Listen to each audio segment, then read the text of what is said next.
Hello friends, आप सबका स्वागत है हमारे यूट्यूब चैनल आईटी स्टडी में। आज के लेक्चर में हम लोग पढ़ने वाले हैं पब्लिक आईपी एड्रेस और प्राइवेट आईपी एड्रेस, इन दोनों में क्या डिफरेंस होता है।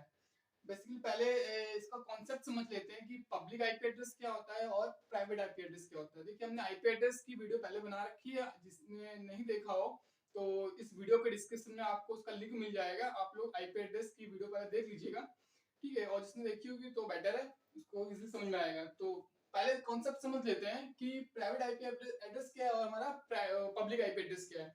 एक एग्जांपल ले लेते हैं। मान लीजिए मेरे पास कोई एक सिस्टम है, ठीक है। इस सिस्टम को मुझे इंटरनेट से कनेक्ट करना है, ठीक है। मान लीजिए सिस्टम को मुझे अगर इंटरनेट से कनेक्ट करना है तो मेरे पास क्या होना चाहिए, मेरे पास एक यूनिक आईडी होनी चाहिए, जिसको हम लोग आईपी एड्रेस बोल रहे हैं। एक यूनिक आईपी एड्रेस होना चाहिए, ठीक है ना। वो मैं परचेज करूंगा, मैंने आईपी एड्रेस परचेज किया, ठीक। और उसके बाद उस आईपी एड्रेस के थ्रू मैं इंटरनेट को एक्सेस करूंगा, ठीक है ना। ये इंटरनेट है, मैंने इंटरनेट को एक्सेस किया, ठीक है।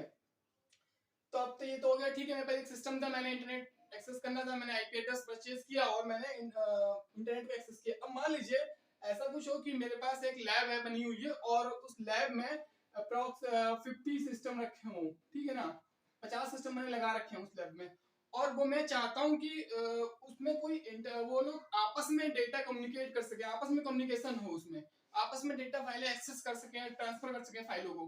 बट हमें इंटरनेट की जरूरत नहीं है उसमें। उस लैब में 50 सिस्टम रखे हैं, वो 50 सिस्टम आपस में डेटा फाइलें हैं शेयर करें, ठीक है ना। आपस में कम्युनिकेशन हो। इंटरनेट से कोई मुझे कनेक्शन नहीं चाहिए, मुझे इंटरनेट से डेटा ट्रांसफर नहीं चाहिए, मुझे आपस में ही उसमें फाइलें वो शेयर कर सकें। अब जब भी बात शेयरिंग की होगी, जब भी डेटा पैकेट एक सिस्टम से दूसरे सिस्टम पे जाएगा तो कहा जाएगा कि भाई आपके पास एक यूनिक आईडी होनी चाहिए, एक आईपी एड्रेस होना चाहिए, ठीक है ना। क्योंकि आपका जब डेटा पैकेट होगा उसमें आईपी एड्रेस लिख के जाएगा, ठीक है ना, सोर्स और डेस्टिनेशन का। तो मतलब आईपी एड्रेस चाहिए ही चाहिए, तभी आपकी फाइल जो होगी या डेटा पैकेट से वो ट्रांसफर होगा। तो क्या है कि अगर भाई आपके पास, आपको जब इंटरनेट से एक्सेस ही नहीं करना है तो क्या मुझे वो 50 के 50 सिस्टम के लिए अलग से एक आईपी एड्रेस खरीदना होगा? नहीं, हमको 50 सिस्टम के लिए अलग से आईपी एड्रेस नहीं खरीदना है। वो 50 जो आईपी एड्रेस है मुझे उतना कंज्यूम ही नहीं करना है, मुझे उसकी जरूरत नहीं है। इस जो ये प्रॉब्लम क्रिएट हो रही है, इस प्रॉब्लम का सॉल्यूशन के लिए ही ये हुआ कि भाई आप जो आईपी एड्रेस हम जो यूज कर रहे हैं, जो पब्लिक आईपी एड्रेस है जिसके थ्रू इंटरनेट एक्सेस किया जाता है, वो पब्लिक आईपी एड्रेस होता है, ठीक है ना। वो आईपी एड्रेस को यूज ना करिए, उसके बदले हम आप क्या कह रहे हैं कि हमने क्लास बनाई थी जो ए बी सी डी। तो उसमें से जो 3 क्लासेस थी, class A, class B, class C, उन तीनों क्लासों से हमने एक एक रेंज निकाल दी, ठीक है ना। उन तीनों क्लासों से हमने एक एक क्लास से एक एक रेंज निकाल दी आईपी की। और उस रेंज को क्या कर दिया कि उस रेंज को हमने प्राइवेट बोल दिया कि भाई वो प्राइवेट आईपी के लिए। मान लीजिए जिसको इंटरनेट एक्सेस नहीं करना हो अगर, ठीक है, और आपस में ही डेटा कम्युनिकेशन करवाना, आपस में डेटा फाइलें शेयर करनी है, तो उसको ये चीज जरूरी नहीं कि वो इंटरनेट से या आईना से हमारे आईपी को परचेज करे, ठीक है ना। उसको परचेज करने की जरूरत नहीं है। वो फ्री ऑफ कॉस्ट जो होगी, आपकी एक रेंज है, उसी रेंज के अंदर का जो आईपी एड्रेस अगर डालेगा तो क्या होगा, आपस में डेटा फाइल। अब मान लीजिए मेरे 50 जो सिस्टम थे मेरे पास, इन 50 सिस्टम को आपस में डेटा शेयरिंग करनी है, तो मैं क्या करूंगा, मैं पब्लिक आईपी को परचेज नहीं करूंगा, ठीक है ना। मुझे उनको परचेज करने की जरूरत नहीं है आईपी एड्रेस 50। मैं क्या करूंगा, एक प्राइवेट आईपी जो रेंज है, उस रेंज के एक प्राइवेट आईपी उठाऊंगा और उस रेंज के अकॉर्डिंग इसमें आईपी एड्रेस प्रोवाइड करते चले जाऊंगा सब सिस्टम को, ठीक है ना। वो प्राइवेट आईपी मुझे यहाँ मिल जाएगी, मैं उसका यूज करूंगा और आपस में डेटा को शेयर करूंगा, आपस में फाइलें शेयर होंगी, ठीक है ना। तो ये होगा हमारा प्राइवेट आईपी। और अगर हम इंटरनेट से एक्सेस कर रहे हैं तो वो होगा हमारा पब्लिक आईपी एड्रेस, ठीक है ना। तो ये एक तरीके से कॉन्सेप्ट कुछ समझ में आया होगा। अब आप इसकी डिफरेंस की बात करते हैं कि आपका प्राइवेट आईपी क्या होता है और पब्लिक आईपी में क्या डिफरेंस है।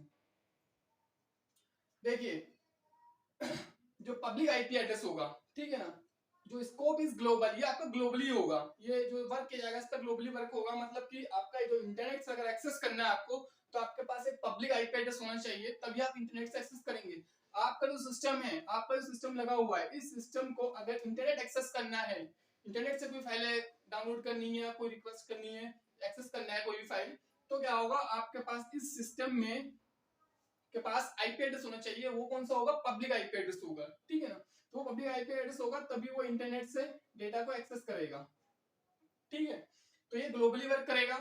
प्राइवेट आईपी की बात करें, ये लोकल लेवल पर वर्क करेगा। लोकल लेवल में अगर मैंने लोकल एक नेटवर्क बना रखा है, अपनी एक लैब बना रखी है, उसमें अगर मुझे सिस्टम आपस में, उसमें कोई इंटरनेट एक्सेस नहीं करना है, मुझे आपस में डेटा फाइलें शेयर करनी है, मैंने 2 लैपटॉप रखे हैं अपने, उन दोनों में मुझे आपस में ही फाइलों को शेयर करना है, तो मुझे वहां पे पब्लिक की नहीं खरीदनी है, मुझे प्राइवेट आईपी की जो रेंज है वो मुझे यूज करनी है। मैं पब्लिक आईपी नहीं यूज, वो पब्लिक आईपी नहीं, प्राइवेट आईपी डालूंगा सिस्टम में और आपस में फाइलों को शेयर कर दूंगा, लोकली रहेगा वो, ठीक है। तो लोकल एड्रेस, लोकल शेयरिंग के लिए हम लोग या लोकल नेटवर्क के लिए हम लोग प्राइवेट आईपी यूज करेंगे, तो ये लोकली वर्क करेगा और ये ग्लोबली वर्क करेगा, ठीक है।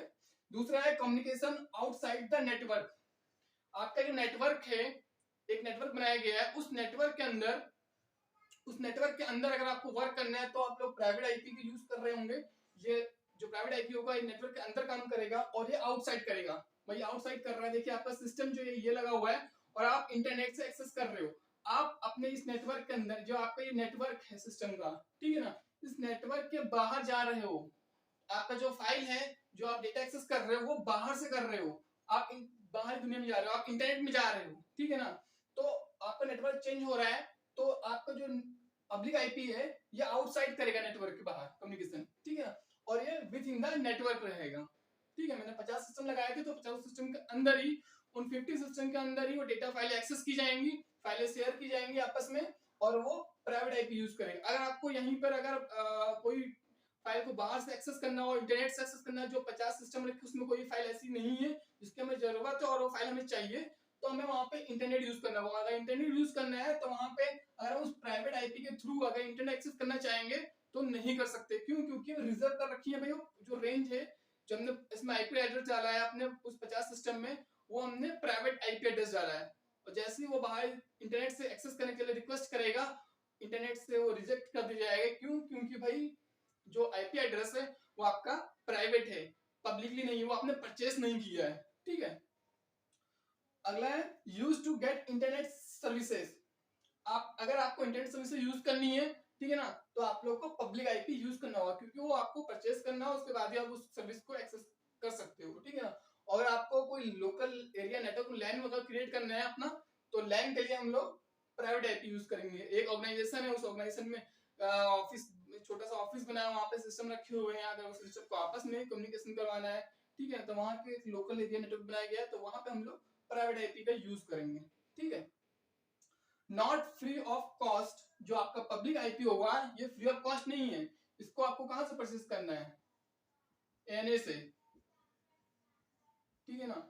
हम लोग डायरेक्टली इससे नहीं करते हैं, हम लोग आईएसपी के थ्रू लेते हैं, मतलब इंटर सर्विस प्रोवाइडर, उससे हम लोग एक राउटर वगैरह ले लेते हैं, ठीक है ना, और उसमें उसके थ्रू आईपी मिलती है हमें।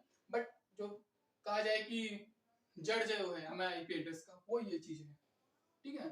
तो ये फ्री ऑफ कॉस्ट नहीं है, इसको हमको परचेस करना होगा, और ये क्या होगा हमारा फ्री ऑफ कॉस्ट होगा। जो प्राइवेट आईपी होगा ये फ्री ऑफ कॉस्ट है। आपने सिस्टम में भी अगर आपके पास 2 सिस्टम रखे हुए हैं और आपको डेटा फाइलें आपस में शेयर करनी है, तो आप फ्री ऑफ कॉस्ट जो आपकी प्राइवेट आईपी की जो रेंज है, उस रेंज का कोई भी एक आईपी एड्रेस डालेंगे दोनों सिस्टम में, ठीक है, और उसके बाद आप अपने फाइलों को आपस में शेयर कर सकते हैं, ठीक है।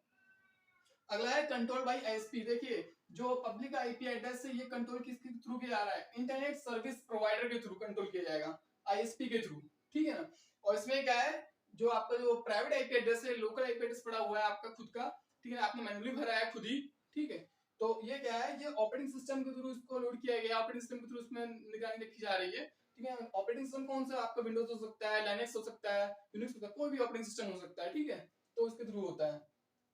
अगला है कि अगर आपको अपना आईपी एड्रेस जानना है कि मेरे सिस्टम का आईपी एड्रेस क्या है, पब्लिक आईपी एड्रेस क्या है, या मेरे सिस्टम का अगर प्राइवेट आप यूज कर रहे हो नेटवर्क में, तो प्राइवेट मेरा आईपी एड्रेस क्या है, तो उसके लिए क्या है, अगर आपको पब्लिक जानना है, पब्लिक आईपी एड्रेस, तो वहां क्या है, आपको लिखना होगा गूगल पे what is my IP address, ठीक है ना, ये चीज है what is my IP address. इसको लिख के इसको आप गूगल पर सर्च करेंगे, ठीक है ना। गूगल पर सर्च करेंगे तो आपके पास आपका जो पब्लिक आईपी एड्रेस होगा, जिसके थ्रू आप इंटरनेट को एक्सेस कर रहे हो, वो आईपी एड्रेस आपके पास आ जाएगा, ठीक है। और अगर आप इन लोकल नेटवर्क अपना बना रखा है आपने, आप इंटरनेट एक्सेस नहीं कर रहे हो, आपने सिर्फ सिस्टम पे आपने शेयरिंग कर रहे हो आपस में, वहां पर आप चाहिए कि मेरा आईपी एड्रेस क्या है मेरे सिस्टम का, जिसके थ्रू डेटा एक्सेस किया जा रहा है, तो वहां पे अपने नेटवर्क के लिए आप अपने सिस्टम का आईपी एड्रेस अगर डालना, तो आप लोग क्या करेंगे, एक कमांड प्रमोट में आप लोग क्या करेंगे, आईपी कॉन्फिग, एक कमांड होती है आईपी कॉन्फिग, IPCONFIG, ठीक है, आईपी कॉन्फिग, इसको डालेंगे तो पूरी कॉन्फ़िगरेशन आईपी की आ जाएगी आपके पास, ठीक है। अगला है इसकी रेंज की बात करें अगर, तो रेंज में पहले देख लेते हैं प्राइवेट आईपी में। देखिए प्राइवेट आईपी में हमने बताया जैसे पहले कि आपकी तीनों क्लासेस में से class A, class B, class C, तीनों क्लासेस में से एक एक रेंज सीरीज निकाल दी गई है प्राइवेट के लिए कि भाई अगर इसको परचेस नहीं करना है, इसको अपना खुद ही नेटवर्क क्रिएट करना है, आपस में शेयरिंग करनी है, तो उसको जरूरत नहीं कि वो परचेस करे आईपी, ठीक है ना। तो उसके लिए प्राइवेट आईपी निकाल दी गई। तो प्राइवेट आईपी की रेंज है, देखिए क्लास ए में अगर आप देखें तो 10.0.0.0 से लेकर के 10.255.255 तक, ठीक है। क्लास ए की है। हमने कहा था अगर आपको बहुत बड़ी ऑर्गेनाइजेशन है, आपकी बहुत ज्यादा सिस्टम में नंबर ऑफ होस्ट बहुत ज्यादा है अगर, तो आप क्लास ए का आईपी एड्रेस यूज करोगे। ये हमने आईपी एड्रेस सब क्लास पढ़ाया था, लेक्चर लिया था आईपी एड्रेस का, तो वहां भी हमने बताया ये चीज। और क्लास बी में अगर है, अगर आपका मीडियम क्लास का कोई ऑर्गेनाइजेशन है, ठीक है, अगर आपको नंबर ऑफ होस्ट कम है थोड़े, ठीक है, तो वहां आप क्लास बी का आईपी एड्रेस यूज करोगे तो उसकी जो रेंज निकलेगी 172.16.0.0 से लेकर के 172.31.255.255, ठीक है। क्लास सी में 192.168.0.0 से लेकर के 192.168.255.255। देखिए अगर आप लोकली आप खुद क्रिएट कर रहे हो और ज्यादा सिस्टम नहीं है, 10-12 सिस्टम है आपके लैब का खुद का बना रहे हो, तो वहां पर क्या होता है बेसिकली हम लोग सबसे ज्यादा हमको आईपी देखने को मिलेगी प्राइवेट से, प्राइवेट आईपी जो मिलेगी देखने के लिए, वो मैक्सिमम हमको ये चीज मिलेगी, ठीक है। क्लास ए और बी की नहीं डाली जाती है क्योंकि भाई उसमें आपका नंबर ऑफ होस्ट बहुत ज्यादा है, ठीक है ना, और उससे थोड़ा कम इसमें मिलेगी, सबसे कम हमको इसमें मिलती है। तो इसमें इतना भी कम नहीं है कि हम लोकल में नेटवर्क क्रिएट कर रहे हैं तो उसमें वो स्टेबल ना हो पाए, उसके लिए भी एलिजिबल है, उसके लिए भी कंफर्टेबल है कि इतनी ज्यादा आपको सिस्टम मिलेंगे कि आप उसमें क्रिएट कर सकते हो, अपना आईपी बना करके सेटअप बना सकते हो। बट आपको जो मैक्सिमम मिलेगा 192.168.0.0। अगर आपको दो सिस्टम कनेक्ट करने हैं तो आप लोग क्या करोगे 192.168.0.0.1 1.1 1.2 1.3 ऐसे करके आप सिस्टम पर अपना आईपी देते जाइए, मैन्युअली भरते जाइए या डीएससीपी के थ्रू होते जाएगा, ठीक है। तो क्या होगा कि वो आपका लोकल नेटवर्क आपका क्रिएट हो जाएगा, ठीक है। तो बात हो गई इसकी रेंज की। अब अगर वही बात इसमें करें पब्लिक आईपी में, तो हमने आईपी एड्रेस सीरीज में पढ़ा था अपने लेक्चर में, उस वीडियो में, कि इसमें क्लास ए बी सी बनाई गई थी और उसमें जो टोटल रेंज इसके अलावा जो बच रही है, ठीक है, वो सारी की सारी आपकी IP address public IP address होती है, ठीक है, जिसको आपको परचेज करना होगा उसके बाद ही आप इंटरनेट को एक्सेस कर सकते हो, ठीक है। तो वो रेंज आपकी सारी पब्लिक में आती है और उसी में से खाली निकाल के इतनी दी गई है, 3 रेंज निकाली गई है, एक एक रेंज हर क्लास से, जो कि आपकी प्राइवेट आईपी के लिए, ठीक है। बाकी अगर इसमें किसी को कंफ्यूजन हो तो मुझसे कमेंट बॉक्स में पूछ सकता है। आगे हम लोग डीएचसीपी पढ़ेंगे, डायनेमिक होस्ट कॉन्फ़िगरेशन प्रोटोकॉल क्या होता है, उसमें हम लोग आईपी जो कॉन्फ़िगरेशन होती है वो कैसे किया जाता है, वो कैसे वर्क होता है, उसको हम लोग अपने नेक्स्ट लेक्चर में पढ़ेंगे। आज के लिए इसमें इतना ही। वीडियो पसंद आया हो अगर तो लाइक जरूर कीजिएगा और चैनल पर अगर पहली बार है सब्सक्राइब जरूर कीजिएगा और साथ में बेल आइकन जरूर प्रेस करिएगा, अगर जैसे हमारी कोई नई वीडियो आएगी तो ताकि आप लोग को उसका नोटिफिकेशन मिलता रहे। Thank you.